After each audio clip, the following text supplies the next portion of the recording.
Good afternoon. Can y'all hear me okay? Yeah. You guys come out here and y'all shoot live ammunition. Let me make this clear. I shoot blanks. At least that's what my wife said anyway. The only thing I do not shoot blank out here is a flamethrower. We cannot blank it after yet. So everything you will see out here is blank fired. If you watch a war movie, this is what I do for a living. I make film. I now work at the museum doing these kind of shows. So it takes a lot of different tricks and traps to get these weapons to fire blanks. A gas-operated, air-cooled, semi-automatic, or a blowback weapon does not like blanks. So you will see some misfires. Guess what? Welcome to Hollywood. The little fire ant piles you see out here are explosive devices. Jim, would you stand up, please? You're going to take heat on this, not me. This is the guy responsible for that. It's called special effects. It is peat moss on top of a charge.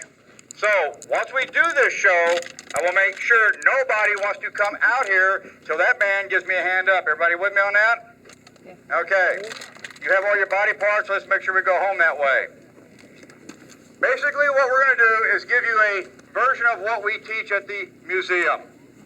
In 1990, I started as a park ranger for Parks and Wildlife. In 1999, I left and went full-time in the film industry. I came back in 2005. I now work for the Admiral Nimitz Foundation. My CEO is former retired Michael Hagee, Commandant of the Marine Corps. So, we try to do this correctly, as you can imagine. The fun part about what I do is Admiral Nimitz, his mission statement to us. We could not put his name on our museum in 1962. He did not want to honor him. He wanted to honor the 8 million men and women that served in the Pacific Theater. And with that mission statement he gave us, honor our heroes by inspiring our youth. So I have a question. How many former military in the audience? Raise your hand. Woohoo! Let's give them a big hand, please. Thank you all.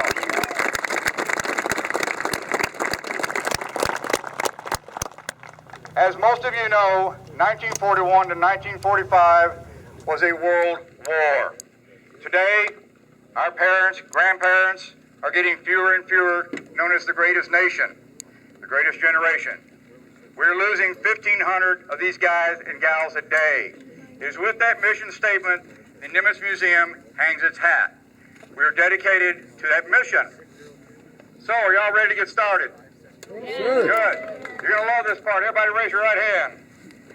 You just joined the United States Marine Corps. Again? You know, I'm surprised that still gets a laugh. But let me tell you this, folks. On December 7th, 1941, it was not a joking matter. That next morning, December the 8th, Germany declared war on us. Our country is going to fight a two-front war, something all our commanders, leaders, and instructors tell us we should not do. We're going to do it. The problem is we're going to fight Germany and Japan. We've never fought Japan. I'm going to tell you something. Japan has never lost a war. They've never been defeated. Japan is a proud country. They're small, but they know what they're after. They've got a mission. America did not want to get into World War II. We were hoping that Europe could hold its own against Germany. That wasn't going to happen. So our president, our Congress, and our military leaders had to make a quick decision. We can fight one or the other, Germany or Japan. We chose Germany first. If Germany wins, Europe loses. The world as we know it would cease to exist. The islands are surrounded by water. Japan is not going anywhere. But we don't know what he's capable of. We know this. He has taken on China, and he's winning. It's going to be scary, folks, because guess what? In 1941, you only had 6 aircraft carriers, 3 in the ETO and 3 in the PTO. On December 7th that morning at 7:45 a.m., our fleet ceased to exist. We were not ready. Our Marine Corps numbers less than 65,000 men. Our Army about 100,000. And we don't have near the equipment and the materials to conduct this war. Therefore, we had to train, and we had to train fast. But we had to learn something else. The men and the women in the Pacific got the worst command given. Hold until relieved. There's no help coming. We had to get MacArthur and his command out. There's no help coming. We surrendered 130,000 allies and Americans in the Philippines. There's no help coming.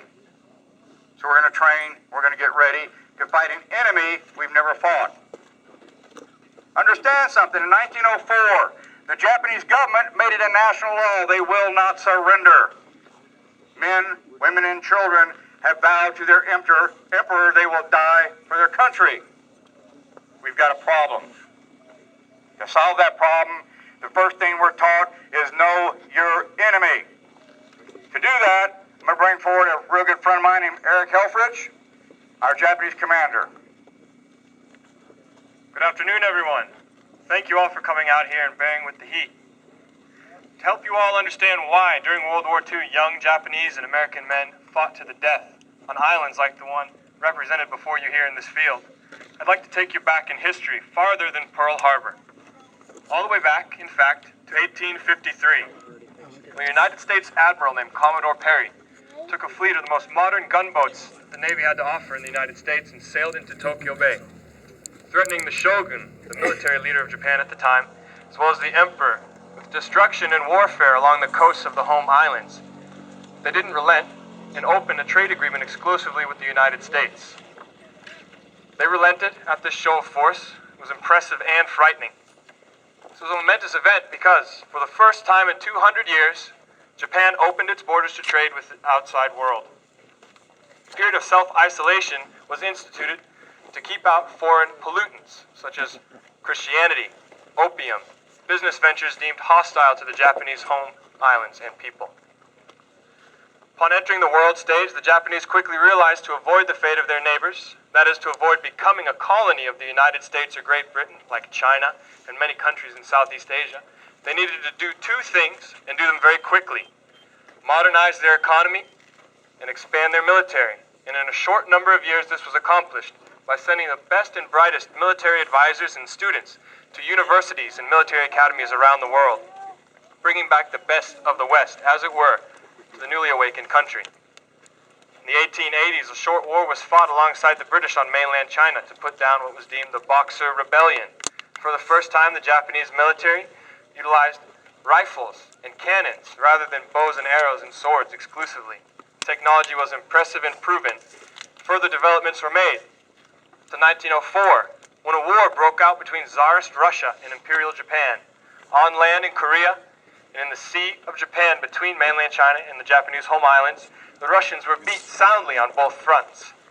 This shocked the world, which paid very close attention to this modern war, as it was the first time a non-Western power defeated a Western one in the field of battle and on the sea. During World War I, the Japanese assisted the Allies in eradicating the Germans from the Pacific theater. Here they gained the important possession of Tsingtao, gateway to mainland China. Things were good for a number of years until the Great Depression rocked world economies. The Japanese were not exempt from this, and they found themselves in a bit of a pinch, as their newly awakened country and growing population needed more food and more resources to sustain the economic and industrial development they were experiencing. So, a military expedition was raised, sent across the sea to China, and a resource war was waged there against the nationalist Chinese and communist factions, who were they themselves embroiled in a civil war. Modern war and its inherent brutalities, which were highly publicized in Western media, as well as the threatened interests of Great Britain and the United States and China, brought political sanctions upon Japan on the world stage. They walked out of the United Nations meeting and decided that the attitude towards Western nations was then on going to be hostile. Western nations were seen as being crushing and strangling to the Japanese by cutting off resources that they need to ultimately feed their people, not to mention continue the war that was dragging along in China. So, in order to get oil, tin, lumber, all of those resources that a country needs to thrive and survive, another military expedition was raised, to strike south against the colonies of the West in Southeast Asia, to take these resources directly from the source, French Indochina, which is now Laos, Cambodia, and Vietnam, the Dutch East Indies, British Malaya in eastern India, and finally, south, the American-held Philippine Islands. One by one, these bastions of colonialism fell to Imperial Japan, and these places were absorbed into the empire.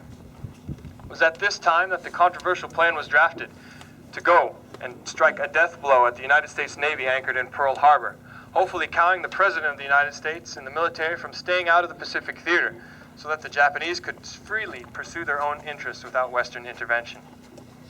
You notice that myself and the soldiers accompanying me are all wearing lightweight cotton tunics and trousers. This is a must for soldiers being sent to the South Seas area of operation, as temperatures are quite austere, much like today. Very sunny, high humidity. This soldier, around his waist, is wearing the standard Type 30 ammunition belt set, made of leather. It was later made of canvas, because leather was deemed to rot and seen to deteriorate very quickly in tropical climates. Each front pouch of his belt holds 30 rounds of rifle ammunition, and there's an additional 60 in the rear, as well as an oiler bottle to service his weapons and equipment. On his head wears the standard ballistic protection of the Japanese military, Type 90 steel pot helmet. He's issued a cloth cover to help keep the soldier cooler in the sun and to break up the outline of the helmet as seen by the enemy, as well as a net to insert local foliage to further camouflage him from the opponents. He's issued the Type 38 rifle, designed and commissioned by a colonel in the Japanese army during the war with the Russians. It utilizes a 6.5 millimeter rifle round and is fed by an internal 5-round box magazine. It's a bolt-action rifle, and for those of you who aren't familiar, which I'm sure there are very few, it means it must be manually operated in between shots. You'll notice that with the bayonet attached, this weapon is almost as tall as the soldier who wields it. This is in keeping with Japanese military tradition, in the belief that it's the most manly and efficient use of resources to close in and destroy the enemy in hand-to-hand combat, face-to-face, as it were. I'm going to demonstrate to you Japanese rifle squad and the firing of Japanese infantry rifles.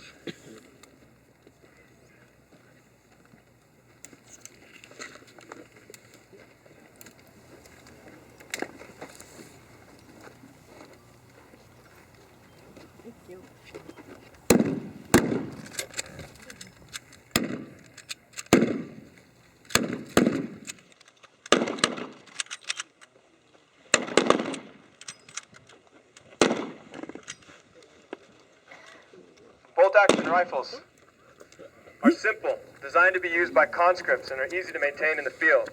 They're accurate, flat shooting, have little recoil, and above all, they are a bayonet delivery device. However, when it came to facing enemies of the Empire in the South Pacific, there were more than rifles and bayonets issued to Japanese soldiers. Enter light machine guns. The Type 99 light machine gun was designed in 1939 and utilized a 7.7 millimeter round. Akin to the United States 30-06 or British 303 cartridges, it's fed from an inverted 30-round box magazine. The sights of the weapon are offset to the sides so that the carrying handle and magazine do not interfere with the soldier's view of the target downrange. It comes equipped with a bipod on the front of the weapon and a monopod on the rear of the stock to assist the soldier in firing from prone or defensive positions. As a soldier in this position is inherently more accurate and less of a target than one standing and shooting from the hip. Unique to Japanese light machine guns of the period are their inclusion of bayonet mounts. Why equip a light machine gun with a bayonet mount, you may ask yourself. Aside from the boost of confidence it gives the soldier who wields it, it can also intimidate the enemy and finish off those who would refuse to surrender when it came down to close combat in the trenches. I'm going to demonstrate this weapon for you now.